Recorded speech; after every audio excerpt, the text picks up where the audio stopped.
Thursday, we learned the starters for the All-Star game next month in Charlotte. No major surprises for either East or West.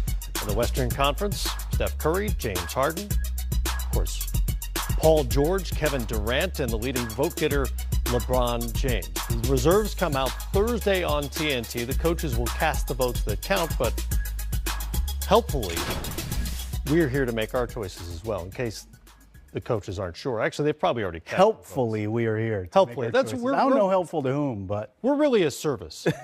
We provide a service here on NBA TV, right? That's dangerous. Very dangerous. We're here to pitch in wherever we can. Yes. All right, so here's who we chose for the other 7 spots in the Western Conference. And there's some disagreement, maybe more disagreement than I would have predicted. We all agree on Anthony Davis, if he's available to play, Nikola Jokic, Damian Lillard, and Russell Westbrook. I went DeRozan, Karl-Anthony Towns, and Klay Thompson. Czar, you've got LaMarcus Aldridge, as does Griff. You both have Rudy Gobert. And Czar, you have Donovan Mitchell. Griff went with Drew Holiday. Please explain yourselves. Coach, I'll go first. Okay. So the reason I've got Drew Holiday in that last spot versus Klay Thompson is that I think Drew has been very quietly since last season one of the most underappreciated stars in our league. He plays both sides of the ball with equal passion. He's been essential for them and really their most consistent player. They've had to play 9 games to this point, or he's had to play 9 games to this point without AD. I think they had a lot of change from the time that Boogie left the lineup, and all that's happened is Drew has consistently gotten better and better and better. Right. And I feel like now's the time to reward that. Well, there are names that were tough for me to leave off in that spot. You know, Klay Thompson is a name you might consider. Doncic, if you want, in that position. Yeah. And then you could consider DeRozan also in that position. Who I did. Okay, so for me, I thought the resurgence all of a sudden after the really difficult start that Utah had, and then when you looked at the imbalance in home and road schedule, it was like at some point they got a lot of home games coming up here. And this guy, I thought, was responsible for kind of leading the charge to get them back to the type of team they were at the end of last season. I went with DeRozan. I think he's been their best player over the course of the season so far, and the added playmaking duties are impressive to me.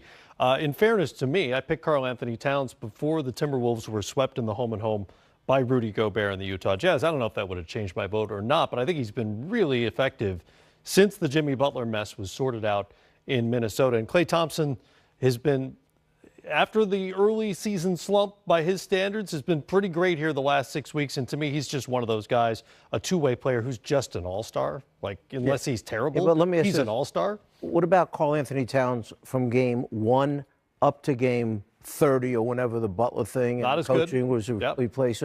What about those games? Because now they're 2 games below 500 as a team. Not as good, Okay. clearly. So does that make you an all-star? Well, I mean, it's the same argument like for Drew Holiday, for instance. If you were to think about where they are in the standings and whatnot, they're not good enough. But he has played at an all-star level for much of the year. To me, it's got to be the majority of the season that you've played thus far up to the balloting ending. And then I also look at records. Are teams winning? Because if you're an all-star player, shouldn't you help your team? You be a should be winning affecting team? your team winning. I agree with that. And so almost, I think everybody I picked aside from Towns is on a playoff team. And I think that's why Klay Thompson not being on my team is the hardest, because I don't think it should just be that you've played well in the majority of the games. Sure. I think you have to play both sides of the court. And I think not having Klay be on the team is very difficult for me. Yeah. And if we're picking players I would rather have, I might rather have Klay than several people that we're going to have in the All-Star game. Yeah. But that's think, not the question. Right. But I think relative to Drew Holiday, relative to Towns, relative to Donovan Mitchell, these are all guys that are carrying teams to various different degrees, and that really matters. I think for me, leaving Klay off was more difficult than anybody else because I think defensively he's essential to what they do. Absolutely. All right, let's move on to the Eastern Conference. Blake Griffin will return to the game for the first time as a Piston. Kemba Walker is a first-time starter. They'll be joined by Kyrie Irving, Joel Embiid, and leading vote-getter Giannis Antetokounmpo. They all made the starters cut. Our reserves, I have not seen yet. From you guys, I know who my reserves are. I hid mine out, to be honest. I didn't want you to see them. Well, I'm excited. That's all right. I can tell you this, though. The picture of the West All-Stars featuring two guys that left from the East to the West within the last year, sure makes the West look awfully deep. I mean, those are 5 MVP candidate finalists all in one image. That's an amazing starting lineup. And likewise, the East was very difficult to find enough names in the end. It was. It was. I got through the first 5 of my reserves, and then the last 2 was kind of a toss-up between 4 or 5 different guys in the Eastern Conference because of what I'll call parity among performers. Ooh, very well nuanced So far. parity. Thank you I very like much. that. We all agreed Bradley Beal, Blake Griffin, Victor Oladipo, and Ben Simmons should be reserves. Griffin's already he's going to make it for sure. Kyle Lowry, Nikola Vucevic, and I picked Spencer Dinwiddie, even though he's hurt now, over D'Angelo Russell as my Nets representative. You guys went respectively Lowry, Pascal Siakam, Chris Middleton, Griff, Jimmy Butler, Vucevic, and Chris Middleton. I loved Middleton for the All-Star game last year, when I think he had a better argument to make. Probably did. But based on the record and the fact that he's been a good player for them, I have no issue with that. Yeah, Siakam, for me, I thought this young man has just taken huge steps in becoming a better player in the NBA. And, you know, their record for the team, obviously, there are a number of guys there that have done a very commendable job. So I just like watching him the whole time and how I think he's upped his game. I thought he deserved that responsibility. 2 guys that I left off that I really wrestled with. D'Angelo Russell, okay, has been good for the last month or so. He's been good. But in the beginning, okay, you had a guy, Dinwiddie, who played a heck of a thing, you know, season up to that point. So I was like, well, does 1 month worth make you an all-star player? Right. And I've said all along with D'Angelo Russell, he has to become more consistent to be a legitimate big-time player, and I'm waiting to see that. He's done it for a month now. Vucevic, love what he can do, love his talent. Yep. Why is Orlando 10 games below 500?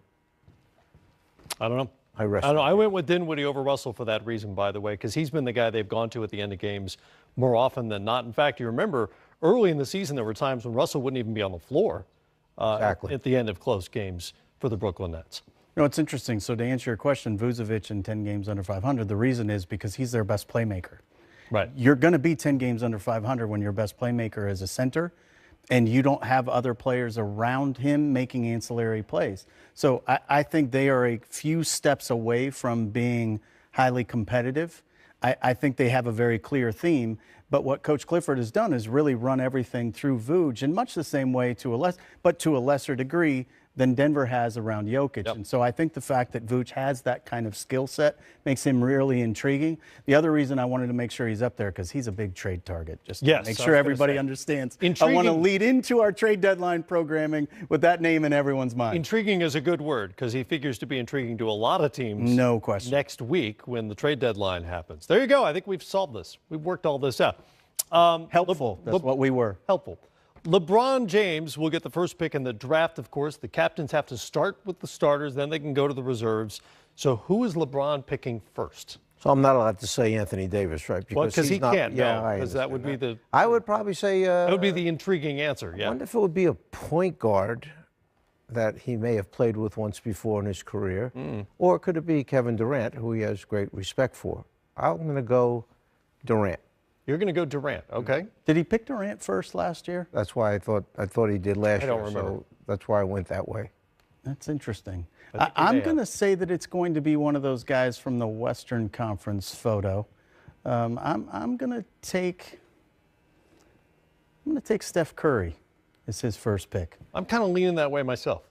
Yeah, I think he's intrigued by the notion of playing with someone who shoots the ball that way from that deep in an all-star game. Right. Because it literally could be dribble handoff from 40 feet, and those could be some fun assists to get. Yeah. Cannot pick Anthony Davis. That would be fun. The NBA world is spinning a little faster since the Anthony Davis trade request broke. Jim Strickland among the fans who thought about setting the jersey on fire, but then realized he was in his living room and decided to thank him instead. Nicely done. Good decision. And now he's going to mark up his face. I'm going to argue maybe not as good a decision. It's going to be hard to get out. Less so. That's a Sharpie, Coach. That's going to stick. For a while. Huh? Going to be there for a little while. As they say, that'll leave a mark. That will leave a mark. Welcome into Game Time Live. Good to have you with us. That's the Friar David Griffin, Mike Fratello, the czar right there. I'm Matt Weiner. I don't have a nickname. That's all right. I'm good. It's untrue, Monsignor. The news cycle has shifted to Anthony Davis watch, and that's likely to be the case between now and whenever AD is off to his next team. Like his teammates, Davis coach Alvin Gentry is left to deal with questions about a star player who no longer wishes to be with his team.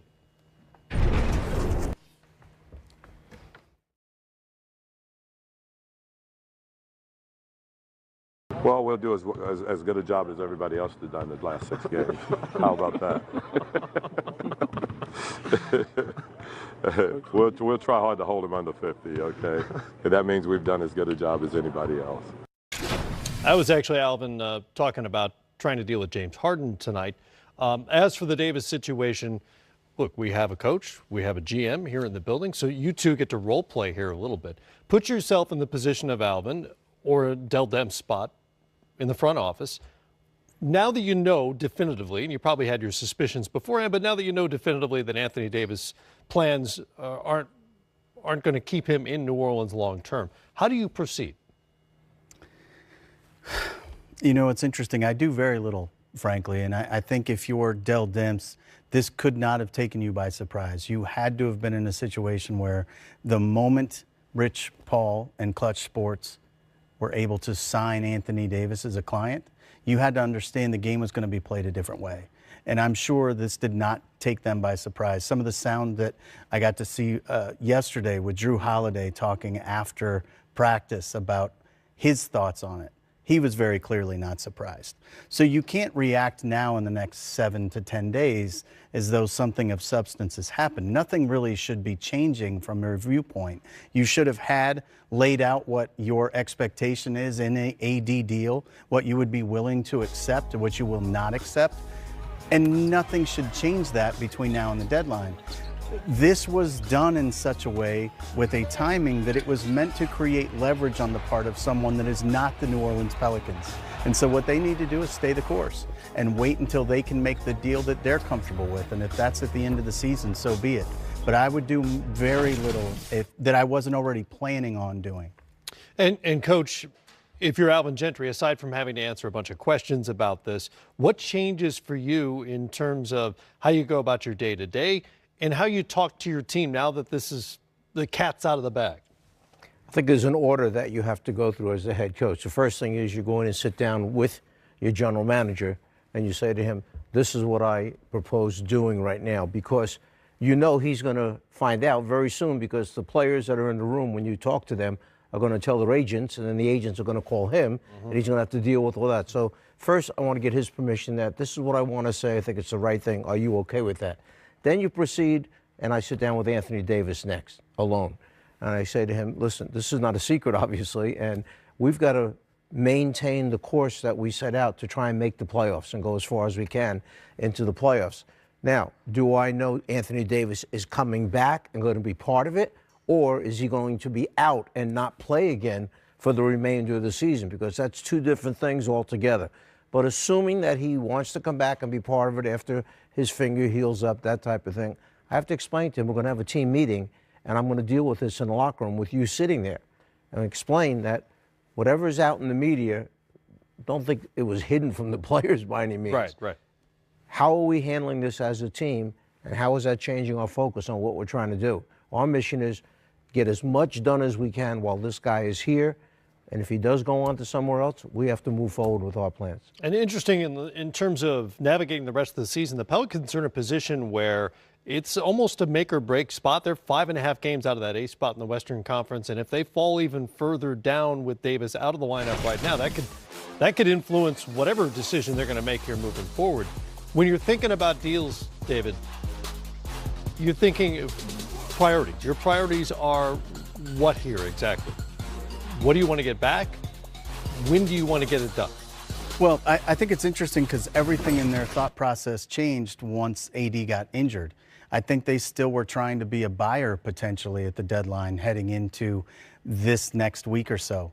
And now they could very much be thinking of themselves as a seller, which changes everything about the way you look at your team. So to your point about what the team does next, that's a tough issue because you really don't know where you're going to fall in that spectrum, because presumably you've been doing a lot of work relative to lining up what you buy. You haven't really been setting the market in terms of what you sell beyond AD. So from an AD perspective, I think what your criteria need to be are whatever it was that organizationally you and ownership had said unequivocally, these are the must-haves. If what you were wanted to build with was lottery picks, then obviously pick quality needs to be part of that, and you're better off waiting until the draft. If what you wanted to do was put playoff caliber players in there like San Antonio did when they moved Kawhi, then you needed to know who had the DeMar DeRozan type name that was in that conversation. But there are several paths that you can take, and you had to have those deals lined up. And I think if you're looking at what the bare minimum you need to meet is, it's whatever meets your criteria. For me personally, as I look at that, if I was holding their cards, I would probably want to be in a situation where I got at least one young player that projected potentially to be a star, draft picks, an elite role player, somebody that could really further the cause for us as a winner. Because when you're bringing more young kids to the fore, you need those guys to galvanize a group. Griff, let me ask you this. Good move, bad move. You're right around All-Star break now, and you find out this news about Anthony Davis wanting to move on at the end of the year, whenever it happens. Do you sit down and say, all right, you know what, we don't have him back anymore, and we're not hearing offers that we like. Do you take Anthony Davis along maybe with Holiday and your next best player, and do you unload them right now? Which means the second half of the season, you probably aren't going to be a very good team, but you start out with making your pick that much better. Boy, I sure don't. I wouldn't go that far, I don't think, in that market. I don't think they could withstand that kind of a rebuild. And frankly, I really am very high on Drew Holiday, by way of example. I don't think you're that terribly far away from being competitive if that's what ownership had set out to be. If what you want to do is start over again, you can still put yourself in a position to play more young kids, recoup young assets down the road for Anthony Davis, and still in the Western Conference not be a playoff team. Your pick's going to be preserved simply by virtue of the fact that this upheaval has happened. Right. 13th in the West right now, 5.5 games out of the final playoff spot in the Western Conference. And again, Davis is not going to be back anytime real soon, and who knows when, with the trade deadline coming up next Thursday. Time for tonight's winning ingredients, delivered by Papa John's, and with all the other stuff that Alvin Gentry and the Pelicans have to deal with. Oh yeah, there's James Harden, who's averaged 44 in the month of January, and regardless of what he does tonight, will become the 4th player in NBA history to average 40 points for a calendar month. A remarkable thing. Even more remarkable that Wilt did it 11 times. Kobe actually did that 4 times. I did not realize that. No, that's a remarkable number, especially in today's league, the way the game is played. To have him be in a position to do this with all of the great stars we have, and so many guys have never done this, really speaks to a lot of different things. But I think it's the perfect blend of the right coach, the right front office, and the right star. You have to remember, he's doing this. Wilt did not bring the ball down the floor, did not dribble into the low post area, and then did not dunk it on top of people. Somebody was passing him the ball. James does this all basically on his own. It's not him coming off a screen, somebody hits him, he catches and shoots it. He doesn't operate that way. So right. 95, 98% of the time, it's James by himself during this month, making things happen for himself. Virtually all unassisted baskets. Exactly. Yeah. Coach, you know, I just learned Wilt Chamberlain was underutilized. He should have been given the ball and said, just should have go. been taking it up. He did just about everything else. So Harden will try to extend his 30-point scoring streak to 24.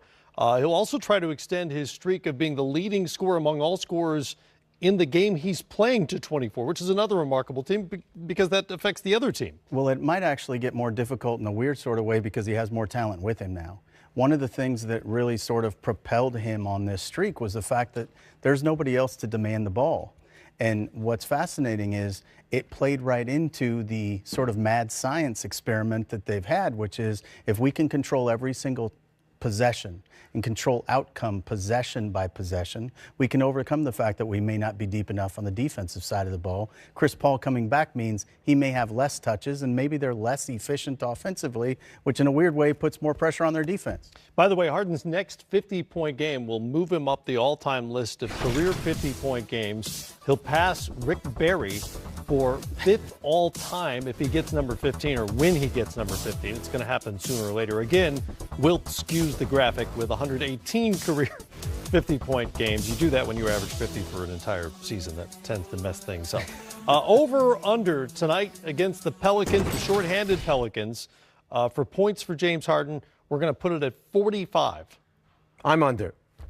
I think that Alvin Gentry is not afraid to try something different. And I wouldn't be surprised to see Alvin say, we're going to trap him every time he comes or goes this way or that way, or send the guy at him to get the ball out of his hands. Try something a little bit different. He would do that. Okay. So I was adamantly to the under when I first was posed this question here as we were talking offset. I have to be honest with you. I think I've come around to the idea that simply because you and I are working, it has to be a given that he gets 50 points. So I'm going to take the over. That is a sound strategy. I can't argue with that kind of logic. I'm going to go under as well. Chris Paul's out there. He's going to take some of the possessions away from him. And frankly, the Pelicans aren't playing very well right now. Defensively, they've been really bad all season. Harden might not need to play a ton in the fourth quarter. We'll see how that plays out later on tonight. Much more coming up here on Game Time here for a Tuesday night. It's a players-only Tuesday night on TNT. On the other side, we'll get into the All-Star game. You know the starters, the reserves coming your way on Thursday. We'll help out with our picks on the other side.